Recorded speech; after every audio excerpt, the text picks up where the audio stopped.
Assalamualaikum warahmatullahi wabarakatuh.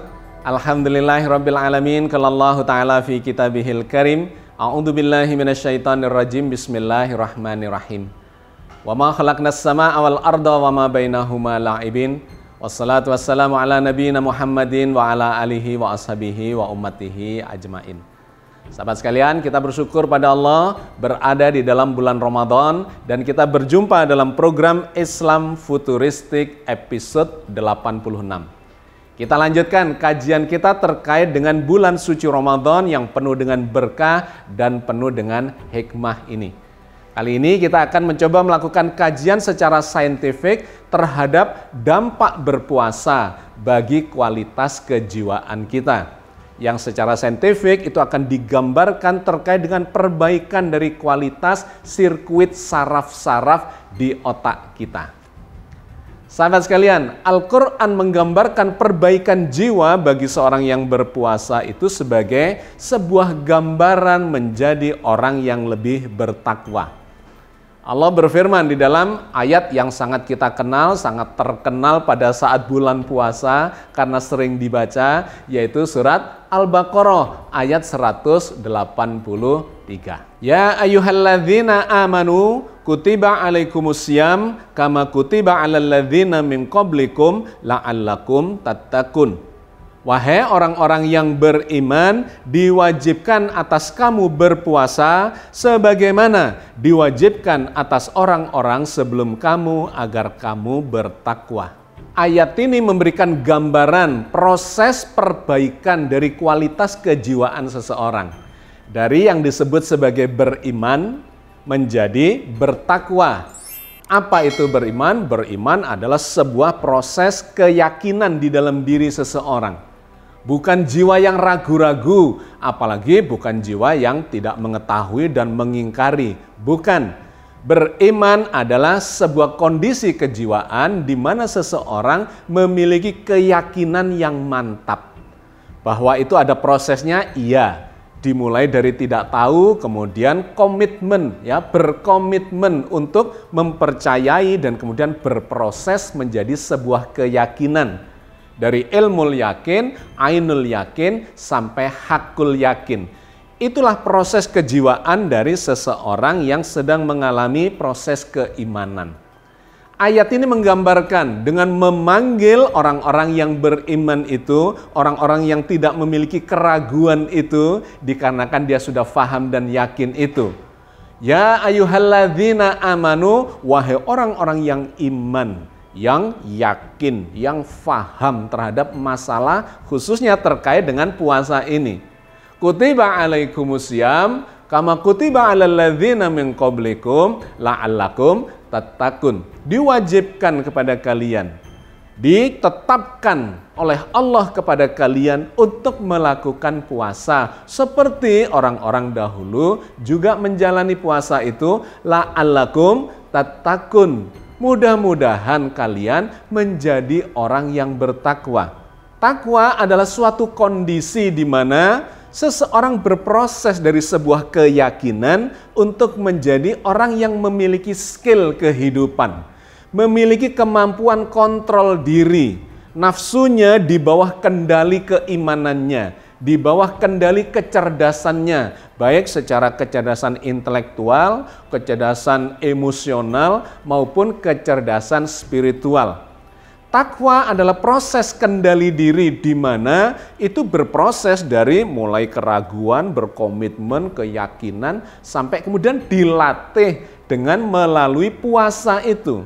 Kutiba alaikumusiyam, diwajibkan. Yang kita sudah membahas tentang kata kutiba alaikumusiyam itu, bahwa sesungguhnya puasa adalah kebutuhan kita sendiri yang sangat bersifat fitrah. Bahwa manusia memang membutuhkan puasa untuk memperbaiki kualitas dirinya secara badaniah dan kemudian secara kejiwaan. Secara badaniah kita sudah membahas banyak tentang itu, bahkan secara saintifik sudah terbukti mendapatkan penghargaan Nobel.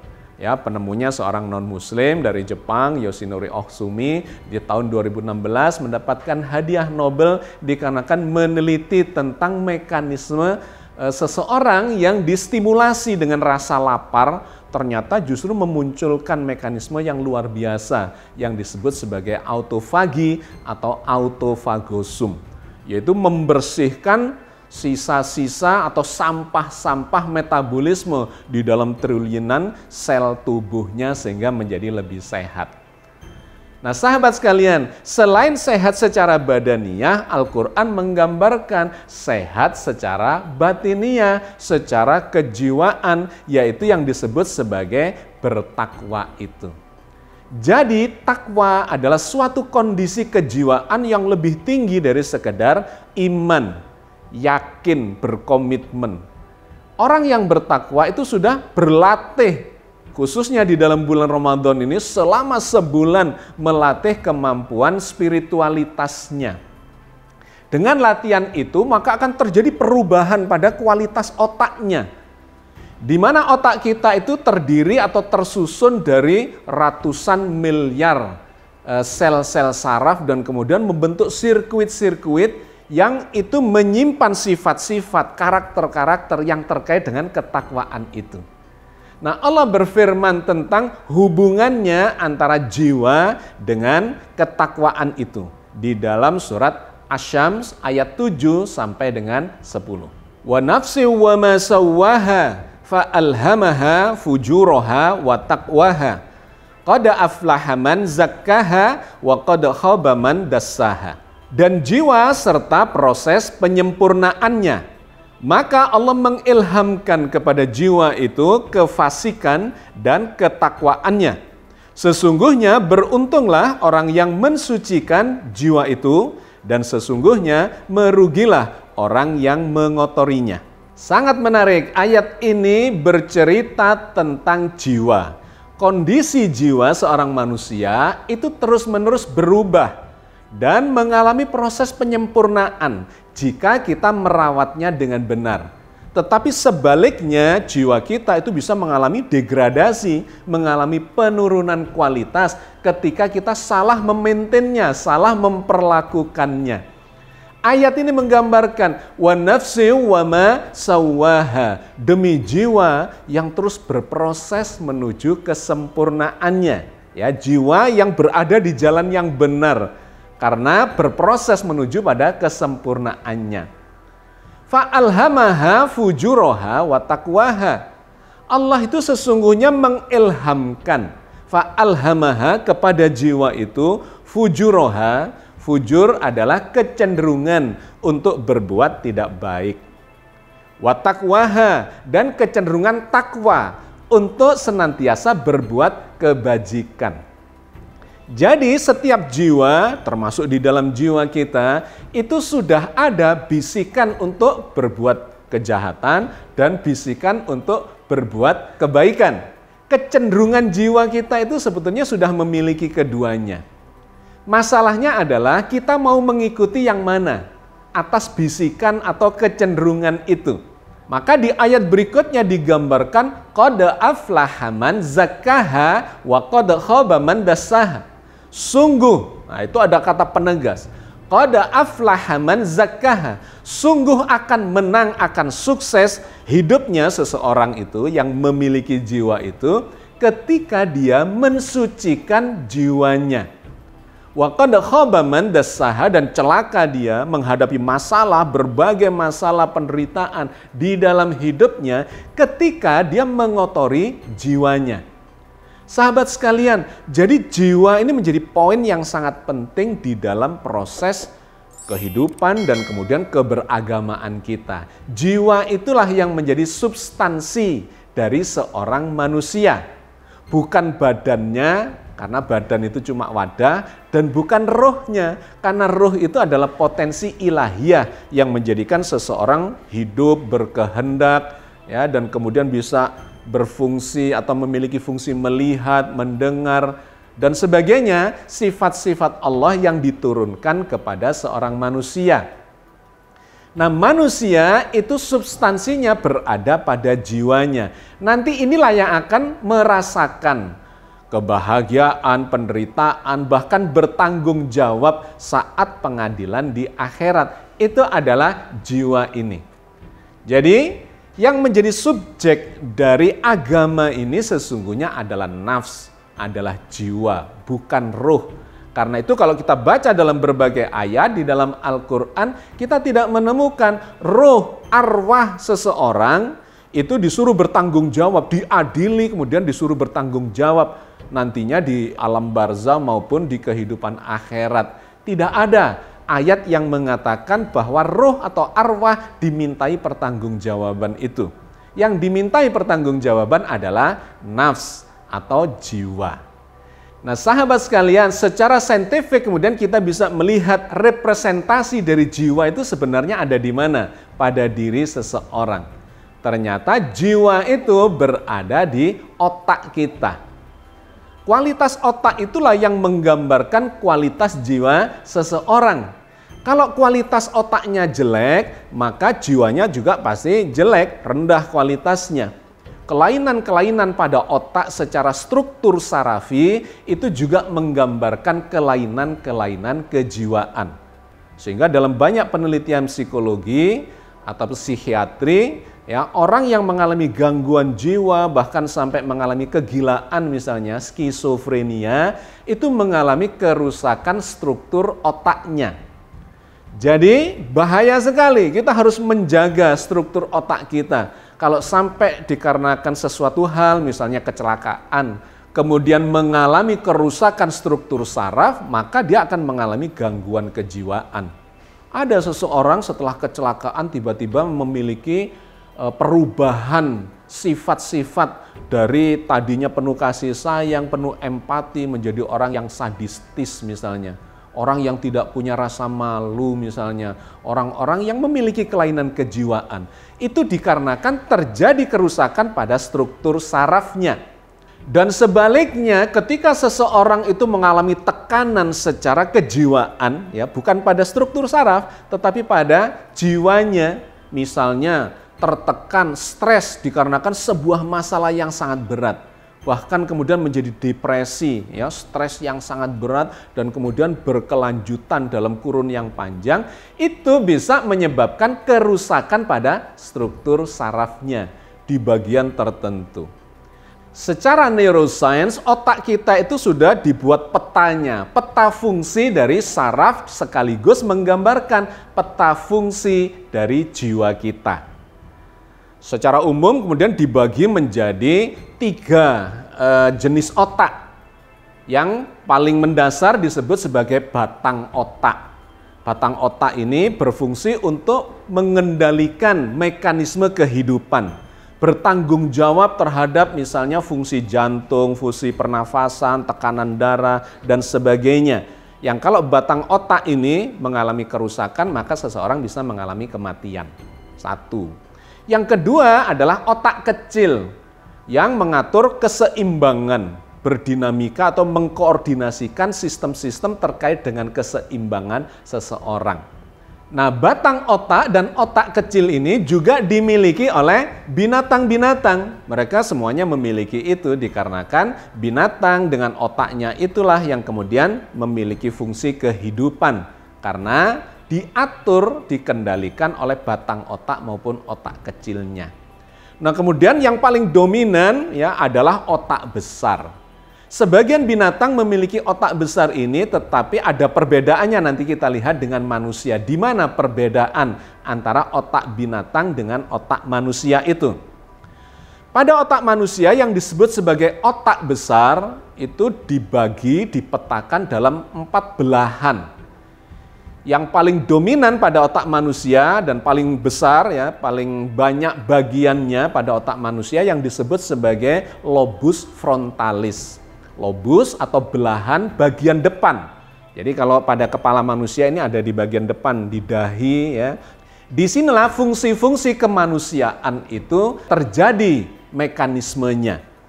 Misalnya terkait dengan sifat-sifat seseorang, kesabaran, keikhlasan, ketaatan, inisiatif, kemampuan melakukan analisa, ya, membuat keputusan yang bijaksana dan sebagainya itu ada di lobus frontalis di bagian depan. Dan lebih khusus lagi adalah belahan otak yang depan bagian paling depan yang disebut sebagai prefrontal cortex. Inilah bagian yang sangat sensitif dan sangat dominan pada diri seseorang yang terkait dengan kualitas jiwanya. Nah, di belakang dari lobus frontalis itu ada lobus parietalis, bagian tengah yang mengendalikan koordinasi atau fungsi terkait dengan motorik misalnya.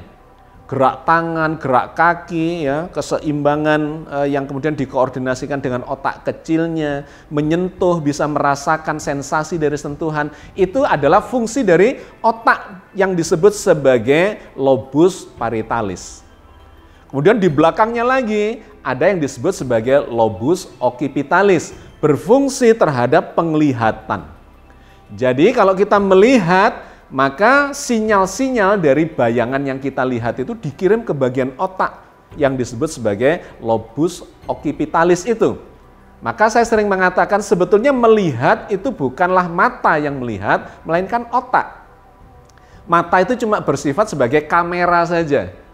Pintu masuknya dari cahaya, ya, bayangan dari cahaya yang dilihat itu kemudian diubah menjadi sinyal-sinyal listrik di bagian belakang dari mata yang disebut sebagai retina dan kemudian disalurkan sebagai sinyal listrik menuju ke lobus occipitalis itu dan kemudian seseorang bisa melihat.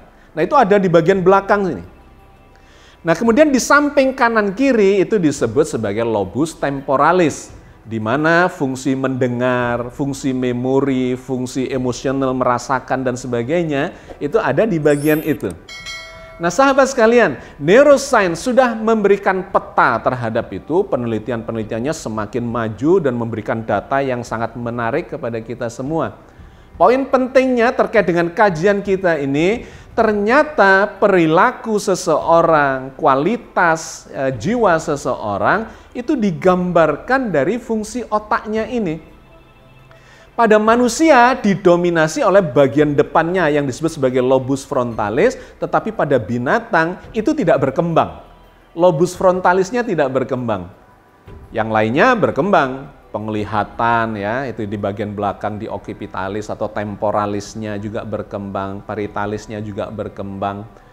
Bagian penciuman itu ada di bagian depan di lobus frontalis, tapi di ujung bagian bawah itu juga berkembang pada binatang. Tetapi yang menarik di bagian depan dari lobus frontalis yang disebut sebagai prefrontal cortex itu tidak berkembang pada binatang. Inilah yang membedakan jiwa manusia dengan jiwa binatang. Binatang tidak memiliki kemampuan-kemampuan akal kecerdasan intelektualitas atau emosional yang seperti dimiliki oleh manusia. Menjadi orang yang bisa mempelajari sesuatu yang penuh dengan kebijaksanaan, nilai-nilai moral misalnya, ya, apalagi spiritual, itu tidak terjadi pada binatang dikarenakan dia tidak memiliki bagian yang seperti dimiliki oleh manusia itu. Termasuk bahasa, itu ada di bagian depan. Kemampuan berbahasa pada binatang tidak berkembang. Bahasanya binatang ya gitu-gitu saja. Tetapi pada manusia bahasa itu berkembang dengan sangat luar biasa. Dan itu menjadi cara Allah untuk berkomunikasi dengan manusia menggunakan bahasa itu yang diturunkan dalam bentuk wahyu, dalam bentuk kitab. Itu ada kaitannya dengan struktur sarafi yang dimiliki oleh manusia.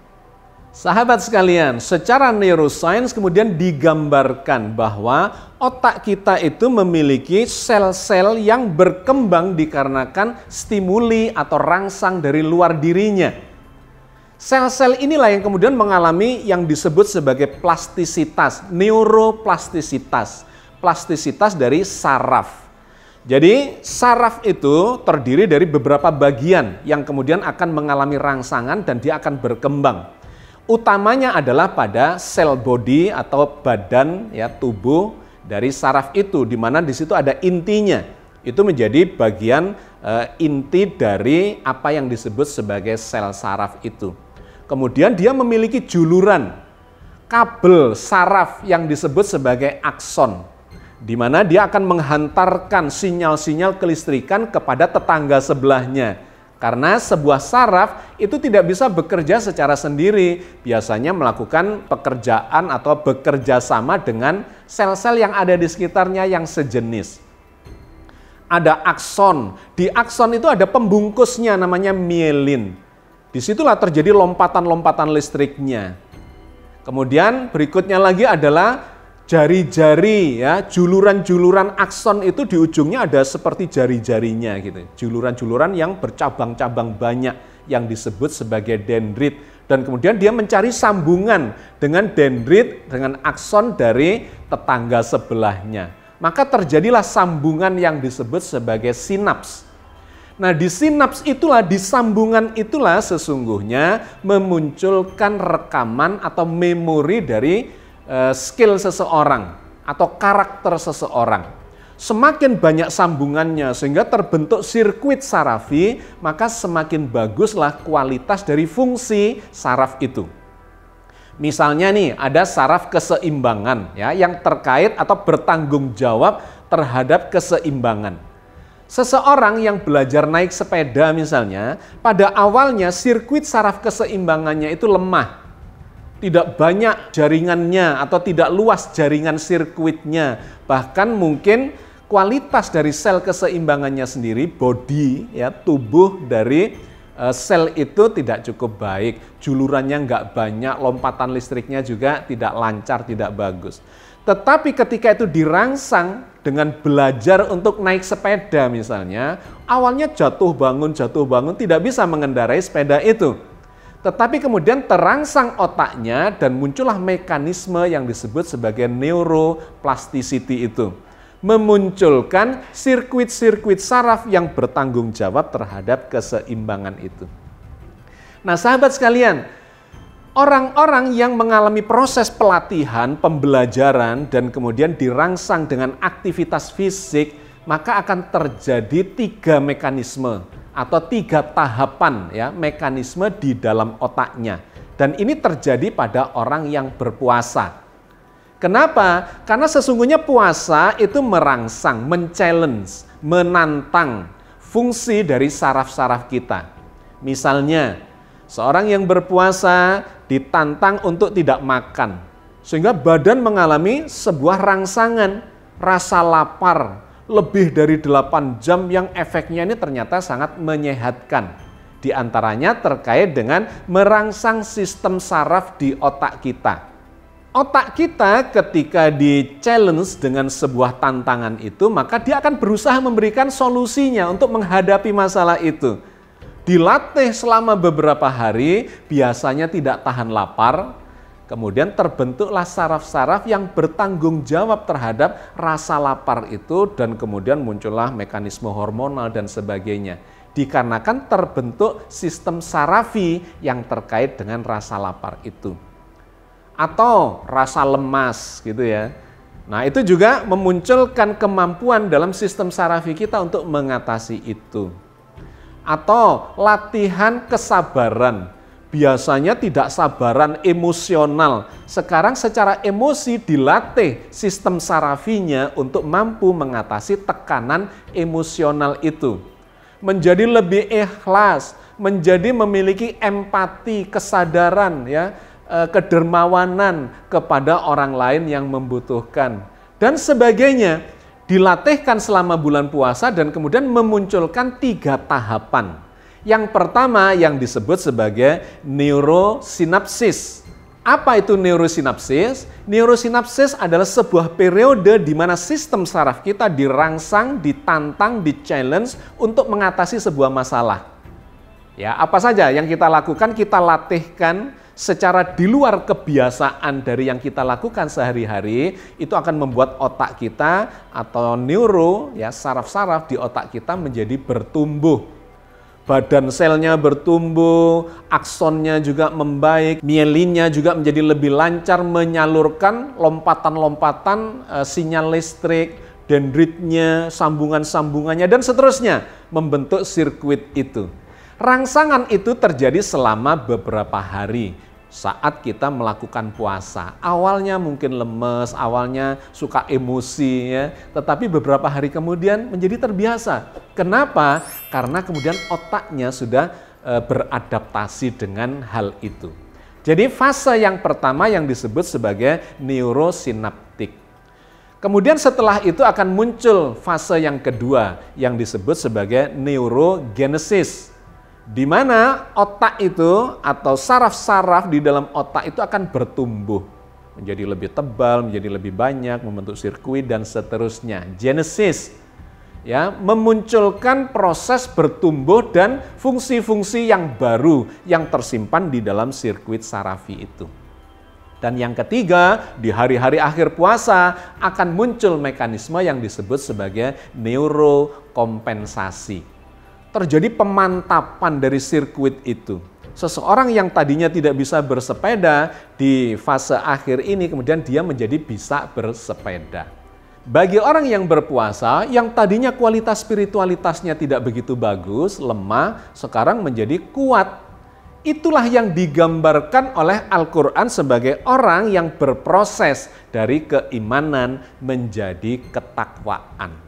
Takwa itu adalah ketika sistem sarafi di otak seseorang yang menjalani puasa itu mengalami proses pemantapan. Sekeluar dari Ramadan, mantap itu spiritualitasnya.